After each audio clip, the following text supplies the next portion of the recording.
Hi, thanks for tuning into LiveWire. I'm Ray Tatter, and today we're going to be talking with the arts because the arts are now coming out of that cocoon, natural cocoon called COVID-19 or whatever.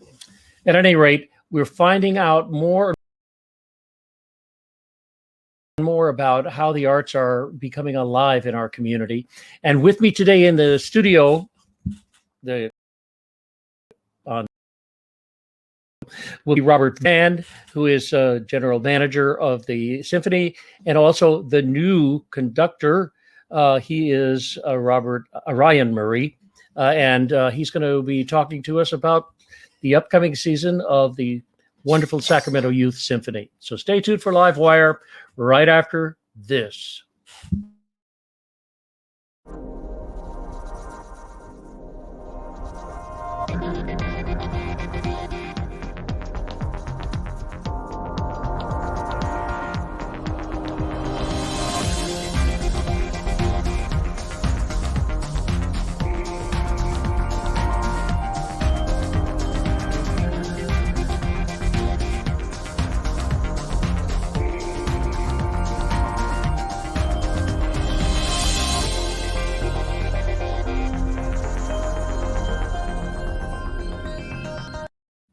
Oh, I'm Ray Tedder.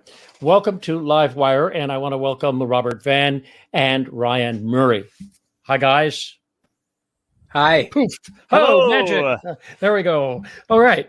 It is really great to have you on the program to talk about the orchestra and all of the work that you do in music for young people in the Sacramento area. I don't know how far out you reach, but you probably reach way out there to get young people involved in wonderful classical music.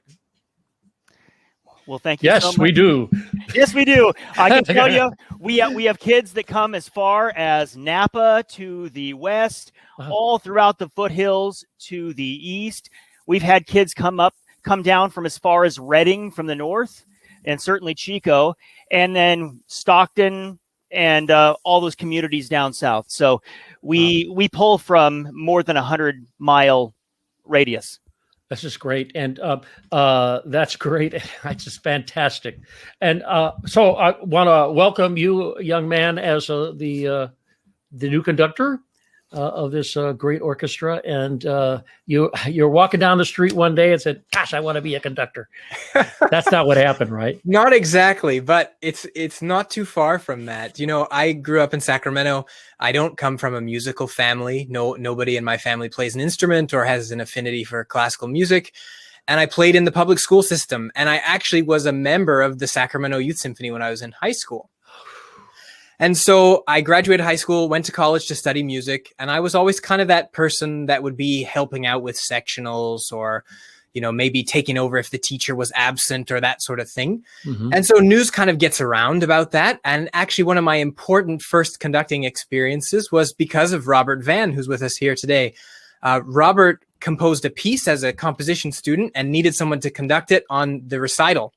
And I said, sure, I can do that. And lovely piece with soprano and small orchestra.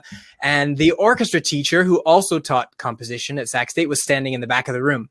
So he came up to me after and he said, you should come and study conducting with me. So this was during my undergraduate. I actually got to do kind of an unofficial graduate studies in conducting while I was getting my degree in bassoon and voice. And then after that, I spent a bunch of summers in Europe, including one with the Vienna Philharmonic studying conducting. That's great, studying conducting in Vienna. I don't know if I could do that. I love Vienna. I'd probably be in the restaurants and things like that. It's a great way to spend the summer. Sure, it is. I'm sure of it. So, okay, good. So you are now facing the future. And we also, Michael Newman, who has been a common word throughout households for years and years and years, has retired, and you're stepping into his big shoes. Absolutely. And, you know, one of the things that's made this transition go so wonderfully is that Michael has been incredibly supportive, and he's just so excited to see the Youth Symphony continue to thrive. And so being able to work closely with him during the transition has been fantastic. And he's just a great support. And he did such incredible work building the group to to the incredibly high standard that it is. So to Mhm. be able to step into a program that is already going, you know, at full tilt is really a dream for a conductor. Yeah, and going full tilt is an interesting choice of words because you have such a wonderful array of. First, there's the orchestra itself, and then there's wind ensembles, and I don't know how many did we say you had? About 6 or 8. We have six. We have 6 ensembles. We have 3 string orchestras. We have 2 full orchestras, so winds, brass, and percussion join the strings, and then we have a symphonic wind ensemble, which is entirely winds, brass, and percussion. So this requires a lot of work and organization because you have leaders for each one of those orchestras, right? That is correct. And they choose material. How does that happen? Who chooses the music that you're going to perform in front of the public?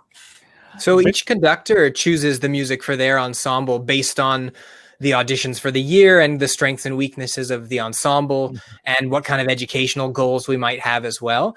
And then the administrative side magically makes it all happen. I mean, the staff of the Sacramento Youth Symphony is pretty incredible. They just do amazing work. And this year, especially with, you know, the difficulty of being in person sometimes and online sometimes. And I mean, I was just so impressed as someone new coming in with the incredible work of Robert and his team. So tell me a little bit about auditions, because you've probably had auditions, and Robert, you have probably had auditions in your life, and they can be daunting, and if you go to your website, there is an audition that someone can watch, which is kind of great because, you know, if I want to audition for the Youth Symphony and I'm young and I can see how it's done, and you do it behind a screen, which I had never thought of. Maybe I should do my actors behind a screen. No, that doesn't work. Well, let me speak to that. Yes, forever in non-COVID times, let's just say that, we normally do blind auditions. That means that, as you say, the student is behind a screen.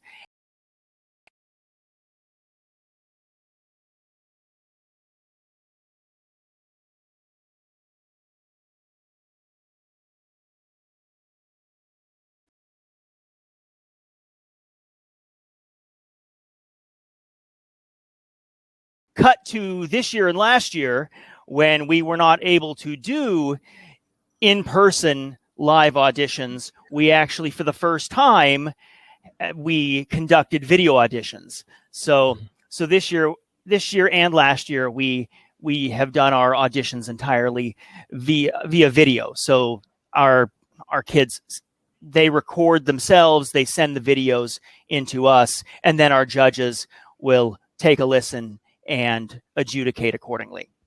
So Ryan, were you part of any of those auditions? I was involved just at the tail end last year, as I was just coming on of looking at which students to place in each group and working with the other conductors to figure out how we were making that all happen. We've got these fantastic judges that listen to everybody and make recommendations, and then we figure out how we're going to build the groups and make sure that it's really more about making sure that each student gets the best educational opportunity that they can, so that they're placed in the correct ensemble. Yeah, I know. Your website has all of those goals really well lined out. And if anybody's interested in that, they should jump to your website. Oh, thank you, technical There people. it is. How did that happen? So good. And so auditions, are you going to have some? Yes, actually, they are underway at this moment. So we have nearly 300 individuals who have submitted auditions for this upcoming season. And as you can see on the screen, while the audition deadline has passed, we are extending the deadline for those who might still be interested, particularly winds, brass, viola, string bass, percussion, but we'll listen to anybody at this point. Oh, wait. You mean I can audition with my ocarina? Okay, I guess I should say, all symphonic instruments. Oh, symphonic. Yeah, Okay. yeah. Gosh, I put the ocarina back. You got to get the trumpet out, huh? That's right. Well, the trumpet. You remember? well, we do my have embouchure. Go on. we do have a concerto competition, Ray. So Oh, you do. Oh, oh, that's right. You also have a board of directors competition going on now. If I'm watching and I am a person of supportive measures, could I contact you and see if I could serve on the board? absolutely. Please reach out to me. My email address, robert@sacramentouthsymphony.org, and I would love to put you in contact with our board president. Good. That's how community supports its artistry. No doubt about that. Okay. Well, we talked about the virtual concerts. Are we be glad to be rid of them, right? Or no? Because I know some people say, no, we're going to continue doing the virtual work as well as the poet. I just had the poetry people on, and they like virtual poet readings. Well, I think there are a lot of things that we learned this year, and there are certain things that we probably want to keep going forward. I hate to use the word hybrid because it's been thrown around so much this year, but there are people that will be able to come to a live concert, and there are people that maybe are unable to come to a live concert, and to give them the opportunity to watch a broadcast concert later or a live streamed concert and to reach out into the community a little bit further, I think is a great idea. So keeping some of those skills is going to be important going forward. Great, Ryan. So we've been talking about music a lot. Why don't we listen to some? What do you think? Great. Sounds wonderful. Good. Okay. And what am I going to hear? So this is the opening minute or so of Dvorak's Symphony number 8 in G major. And this is from our May 23rd concert that we had outdoors. Oh, good. Here we go.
Good. Really nice. I wish I could play more, but this is a half-an-hour TV show. So about students, they not only learn to play those pieces, but you also provide them with theory and classes and things, correct? Correct?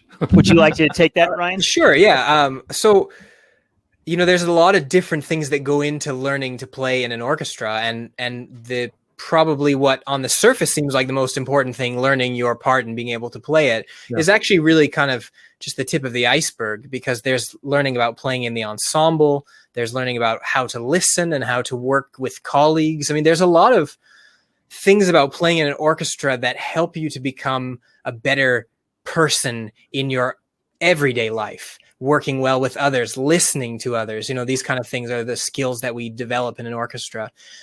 This kind of empathy of performing with other musicians. And of course, theory and ear training and history of the composers are all important parts of the skills that students learn in the youth orchestra. Mm-hmm. That's all good. That's a really good answer. And I see that it's going to be quite an experience for people who are going to take part in the upcoming season. This is fascinating. So I'm interested also in the organization as an arts service entity. I mean, it's been a really tough time for a lot of arts organizations in terms of financial and community support. People they're stuck in their houses. They'd love to go out and hear music and all of that. So how have you fared, Robert? Well, first of all, let me say that we just completed our 65th season. The Sacramento Youth Symphony's been around as long, it goes back to Eisenhower. So we were committed to keep things going. We were not going to go under on my watch this year. Yeah. So Well said. Well, let me just say that our community has been incredibly supportive this year. We have done better than many years with our fundraising goals. And I have just felt an overwhelming outpouring of support from our fans. And I just want to thank our fans. I want to thank the grant opportunities that were available this year. And with all of that, we were able to finish the season in the black. So it's pretty exciting. It really is exciting. Yeah, I think it's fantastic. So talk about the concerts, upcoming concerts. When are you going to do them? And Mr. Music, if you could talk a little bit about the kinds of choices of the music that you're going to present. Sure. Robert, you want to talk a little specifics first, then we can talk about repertoire? Sounds great. So our main season has concluded for the year. So upcoming, we have our Summer Chamber Music Workshop, which is in July. So the first 2 weeks of July, we have our Summer Chamber Music Workshop, where the kids, instead of working on this big orchestral repertoire, we condense things, and the kids work on small ensembles, string quartets, trios, quintets. And our second week workshop will conclude, as you saw on that graphic, on Saturday, July 17th at 7:30 p.m. We have a big concert, and that's at St. Anthony Parish Church in the Pocket area. I see. So then our next season starts in September, and I will let Ryan take it from here. Great. So yeah, we are, taking auditions and listening to students, and as we hear everybody that auditions and figure out what our ensembles are going to look like, that kind of informs the repertoire a little bit. But there are certainly pieces on my short list that I'd like to see the symphony do. And I think it's important that we have a variety of pieces sort of from the standard canon, and then maybe pieces, or definitely pieces, that deserve to be in the standard canon but are not. So, I'm looking at Brahms Symphony No. 4 as a possibility for next year. Also, I would love to, in the not too distant future, do some collaborations with singers, some opera music, and possibly a big Beethoven symphony. Some of that is just waiting to see how much things are going to open up as they open up. We're still in this sort of COVID planning to a certain extent, but there are other pieces that I'm really passionate about, including the first symphonies of Florence Price and William Grant Still, two African-American composers that have this amazing body of work that should be standard knowledge to everybody in the classical and non-classical music world. There's a wonderful French composer, Louise Ferenc. I'd like to do one of her symphonies. And then, of course, Tchaikovsky Symphony No. 5 is another one that's on my short list. And I would love to look at maybe the end of the year, some music by some American composers like John Williams, who's a movie composer, but really a classical American composer that's writing for films. This is good. Good. You said William Grant Still, a Californian. I thought, okay, we talk about classical music. A lot of people think, oh, that's all that old stuff from Europe. So I'd be really interested to hear that. Great. Yeah. We'll see you there. Okay, I'll be there. Yeah, well, I live downtown, so I know what's happening down here. But what about the other communities out there all around us? How do you get your information out to them? Besides television. Well, that's a great question, and that's always a big question. So we do advertise, of course, not only for our auditions, but we do try to advertise in print, email. We have a big email list for our concerts and other big ticket events. So if you are interested in joining our mailing list, please reach out to me, Robert at SacramentoYouthSymphony.org, and I will get you on that list. Yeah, that's a good thing. I have a lot of parents whose kids are in the orchestra, and I'm sure that they all have mailing lists.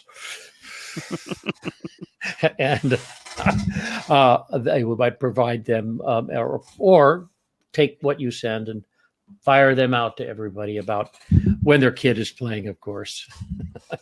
It's fascinating being part of a youth program, and in the theater as well as in other places, as in poetry or painting, that families do get involved in exactly what the kid's doing, and becomes a big thing. And I remember, my parents sitting up close, I could see them, and I'm ready to lift my trumpet up and play. It's certainly a team effort. I always think of, as a youth orchestra conductor, that you're part of a team with the school music teachers, with the private music teachers, and with the parents and grandparents. And if all of those pieces aren't coming together, it just doesn't work the same way. We're so lucky that our parents and teachers are just so supportive here in Sacramento that it just makes it work beautifully. That's true. Absolutely. A wonderful idea to have parents involved if you can. A lot of people are hardworking people, and getting their kid into the orchestra is a way of getting a little respite. And, but other families are quite different, and they take a healthy role in that, especially if they have more than one kid. And what about instruments? Are very interesting. A lot of kids, I remember being part of an ensemble where I was admiring the boys next to me, his instrument, and he said, yeah, my parents couldn't afford it, and I said, well, how did you get it? And they said, oh, my teacher helped me get this thing, So it's fascinating how we support people of limited income as well. And I have what's this? Will your symphony tour this year? That's a great question. The answer is unfortunately no. We were supposed to go on an international tour to Italy in June of 2020. That was supposed to be Maestro Newman's farewell tour. Unfortunately, COVID hit, and it hit Italy really hard. So of course, back in March, we had to make the regrettable decision to cancel the tour or postpone it. We thought we might be able to do it this year, but up until recently, nothing was open. And so what we're really going to be doing is Ryan and I are going to be getting together this summer and discussing plans for a possible tour in summer 2023. Oh, good. That's really good. It just takes years to plan these things. Right. Yeah, it does. If my son wants to be part of the symphony and all of that, and I really can't afford it, there's some form of scholarship. Absolutely. So our goal is for no young musician, no promising musician to be turned away because his or her family are unable to pay. So we give out more than $30,000 a year in scholarships. And so we actively fundraise year round for our scholarship program. Okay. That's really good. Good. So, Ryan, when you get started, what's your next step? Well, I think one of the things that I'm really looking forward to is hearing the youth orchestra indoors, because everything we did this year was outdoors. And so we were able to work on a lot of ensemble building things. It's much more difficult to play outdoors than to hear across the orchestra and to develop a sound. And so I'm looking forward to hearing the ensemble indoors and to continuing to develop the sort of sound of the orchestra, the string tone and the intonation in the winds and brass, and the articulation across the different groups and how they really play together.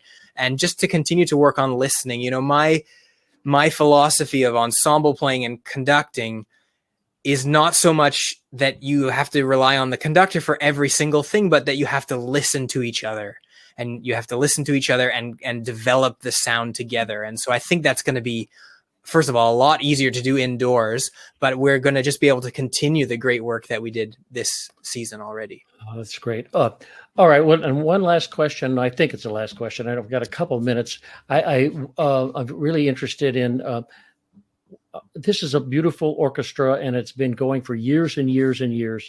And do you have any stories on, besides the great young man sitting in front of us, Ryan, having been part of it before, right? Right. Tell me about success stories of other people who have gone through the. Wow, that's a great question. And you can imagine having a 65-year history. We've had some wonderful alums who have gone on to do some great things. And I would be remiss if I try to name them all, but I'm just going to say we have members, alums who are in the New York Philharmonic, the San Francisco Symphony, throughout the world. We have alums who are down in Los Angeles doing session work and arranging for Hollywood and other pop groups. We have quite an impressive alumni list. Obviously, Ryan Murray, and that sounds great. It's really wonderful. You know, I want to thank you both for being on the program. Come on back when things change, because they're going to change radically, and we'll have another chat. And the Sacramento Youth Symphony will go on and on and on. Thank you, Robert Band. Thank you, Ryan Murray. We'll see you. We'll see you at the concerts. All right. Thanks so much. All right. Thank you so much. All right. Take care.